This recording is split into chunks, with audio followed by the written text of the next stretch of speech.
vacancy at Villa? Yeah, like I said, I mean, 2 weeks ago that might have been a silly question, but I guess it shows you how quickly things can change in football.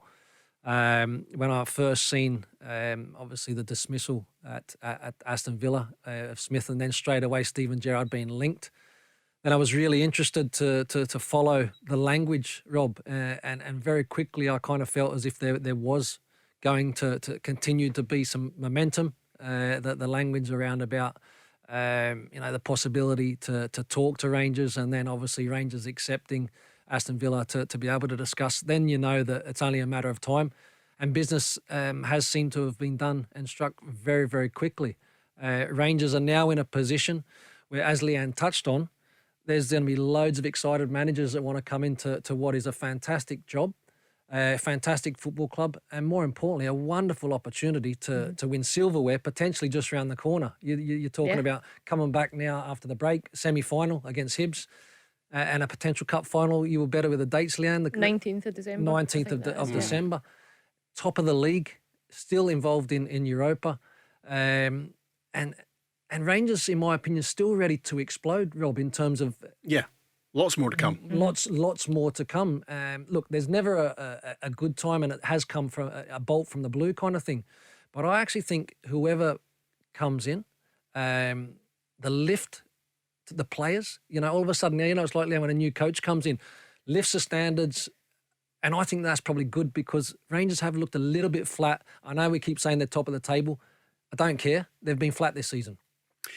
Leanne Crichton and Craig Moore, of course. Craig had 10 years at Rangers in 2 separate spells, and it does look as if Giovanni van Bronckhorst is at the moment leading the chase to be the next Rangers manager. So many questions, of course, arising from his departure. Was he right or wrong to make that move right now? How will he do at Aston Villa, a club who are just a couple of points above the relegation places in the English Premier League at the moment? Who will Rangers get as a replacement? How will the change affect Rangers' push for the title in this so important of seasons? You might have thought last season was important, and it was, stopping Celtic, getting Rangers' first trophy in 10 years. But what about this one, with the bonanza financially that lies at the end of it for a team going straight into the Champions League as champions of Scotland? Will Steven Gerrard come back to plunder the Rangers squad? Kent Patterson, Tavernier, Aribo, might he fancy any of the above? All those questions to be mused over in the next couple of hours on the show. Let's get involved in the conversation. Craig from Cumbernauld. Hi, Craig. Hi, Rob, Craig and Leanne. How you doing? Hi, Craig. What are you thinking? I mean, I guess we've had plenty of time, in a sense, to think about it. It might only have been inked into the new contract at Villa today, but it's been inevitable, hasn't it, over the last maybe 48, 72 hours, Craig? I think so. I think yesterday, last night was when it kind of, for me anyway, I was really starting to look at it and think, yeah, this is happening. Because it was ramping up within the media, and then you were hearing a lot of ex-Aston Villa players coming out and people associated with that club talking about it. And for me, I just thought, if you're putting all this energy into a manager, he's going to go. So I'd kind of resigned myself to that last night. But it's massively disappointing. If I'm honest, I feel like he's done us up like a kipper a wee bit here. Do you feel let down? Yeah, we're 10 days removed from a huge cup semi-final. Let's bear in mind here that Steven Gerrard's record in the cups wasn't great at all. I think he managed us at Hampden Park maybe twice or 3 times when he was there. Last season we had a chance. Many people would say we probably should have won and won a treble last year, if not at least a double. And for him to walk out at this time of the season when you've got those huge games coming up, and then obviously the week after that we're playing Sparta Prague in what is as good as a knockout round fixture in the Europa League. It does feel like a sore one, but don't get me wrong, I don't think Celtic should get the Mariachi bands out just yet thinking they've won the league, because I'm confident we'll get a good manager in. Mm-hmm. The issue is he needs to be there before the semi. We cannot go into the semi-final having Graham Murray or somebody else like that on the pitch line. Otherwise, I think Hibs would then go into that as favourites. Yeah. Because I mean, you would imagine there must be some sort of succession plan, a contingency plan already in place. in terms of Steven Gerrard moving on. Let's stay with us, Craig, but we'll get Justin, another Rangers fan, into the discussion as well. Hi, Justin. Hi guys, how you doing? Yeah, good, thanks. Do you feel let down by Steven Gerrard? How are you feeling today about Steven Gerrard? I've got to be honest, I mean, I'm gutted, and I know that sounds probably a bit extreme, but genuinely it feels like a loss today. In the same sort of calibre as when Walt Smith, the late Walt Smith, first walked away from Rangers to Everton. It's devastating, and could potentially be devastating to the season for Rangers. I think the timing of it isn't great. You would have expected kind of more from Steven and his backroom team, and probably from Rangers, and letting him go. But obviously I get the money side of things and the opportunity that he's got. You can't deny him that. But I just think the timing of it's really, really poor.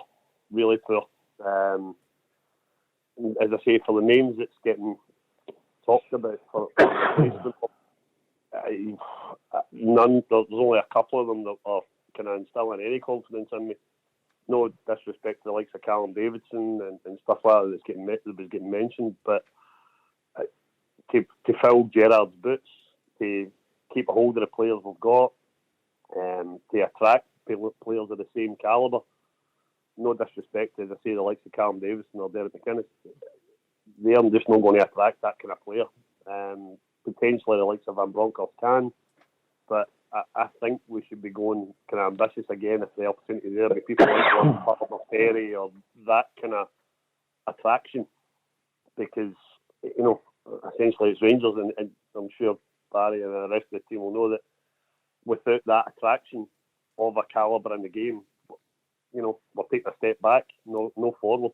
Craig Moore, Rangers have set the bar high, haven't they, with having had Steven Gerrard for 3.5 years? Yeah, very much so. In terms of profile. No, very much so. Justin touches on the profile. So, look, I don't imagine that when Rangers under Steven Gerrard identified a player, then Steven Gerrard sat in front of that player, the conversion rate, I'm pretty sure, was sky high. Yeah, because of Steven Gerrard is box office. People know him as a player. They genuinely wanted to play for Steven Gerrard. Look, he's a massive loss. But like I said, am I surprised that this is football? It happens all the time. Being away from the family was continually pulling at his heartstrings in terms of wanting to get back closer to family. We knew that was going to happen at some stage. Is the timing ideal? It's most definitely not. How much were family reasons involved in this decision, do you think? I think massively. I think Steven Gerrard, with the opportunity to return to the Premier League, to a club that he feels, again, that he can improve. Aston Villa are not in a fantastic position, so he has to improve the football club, and he's a lot closer to home. So I think it played a massive part, Rob.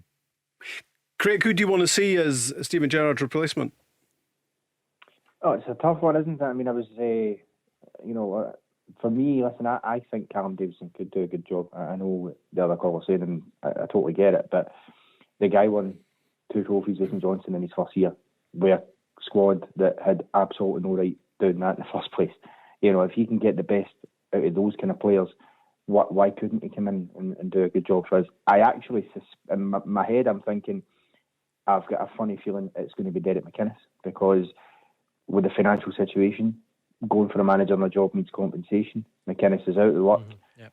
He's there. He knows the club inside out. And I know he said, he did have a conversation with him in the past that didn't work. But, I think we have to be adults about it and recognise that sometimes that is the nature of football, and business is business. If he, for whatever reason at that time, didn't feel it was the right choice, or didn't feel the offer was what he would want it to be, then that's on him. But now it's a different ballgame. And the one thing I would say, whoever comes in, they're inheriting a far better situation than Steven Gerrard did, because they're inheriting a team 4 points clear at the top of the league, in a cup semi-final, still in Europe, absolutely looking in decent shape still in terms of squad numbers and players coming back, like Ryan Jack and Ryan Kent back to fitness. So you'd certainly rather inherit this squad than one Gerrard did.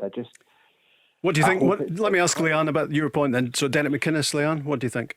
Yeah, no, listen, I think a number of years ago, Derek McInnes would have been well received as a candidate as Rangers manager. I think where the club's at now, I personally believe that they've moved on from there. I don't even think in terms of players.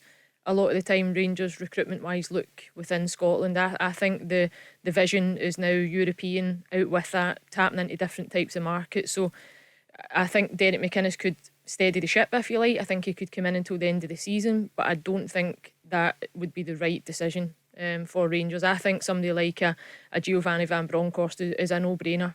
You know, you're tapping into a different type of manager there with a different network of people as well. Different views in a transfer window, different players across Europe, different experiences, but knows the club. You know, and I think to get that balance just now, as both callers have said, Rangers are in a brilliant position just now. You know, and I don't think they've even got off the ground running yet this season. They haven't been impressive, but they still are top of the league, 4 points clear. The Cup semi-final, European football, and that lure of delivering the title this season. And we know the financial gains that will come with. Justin, for you, who's the man? I very much, Leanne just took the words right out of my mouth. I don't think Derek McInnes, as I said, is the answer. I think anything in Scotland, and that's no disrespect to Derek McInnes or Callum Davidson, but I think both would be a step back from where Rangers are and the ethos that Rangers have. I don't think either would instill any great confidence or inspiration to the players that's there currently. I get that Callum Davidson's won 2 cups, but you know, in the greatest respect, Ronnie Dyler won 4. You know, and he's not considered exactly the best of managers. So from that kind of standpoint, I think to me, I would have liked to have seen a bit more ambition around the likes of something a similar template to John Terry, Frank Lampard, somebody that's got a bit of stature in the game. All right, might not be as a manager, but Gerrard didn't have it as a manager either. But what he was able to bring was a stature in the game, instant respect for players run about him, and people that wanted to play for him. I think Van Bronckhorst has that as well. The only thing slight concern I've got with Van Bronckhorst is he's from a managerial perspective, he's maybe lost a wee bit of that impotence that he maybe had a couple of years ago with Feyenoord. But certainly the names that get mentioned that are looking realistic, I would take Van Bronckhorst over any of the rest of them out with the likes of Lampard or Terry or something like that. Justin, thanks for your call. Good to hear from you. Craig as well. Good to get your thoughts on the outgoing Steven Gerrard, outgone now, the Aston Villa manager. And what is life after Gerrard going to be like? Who is going to be the next Rangers manager? 0808 17 17 700.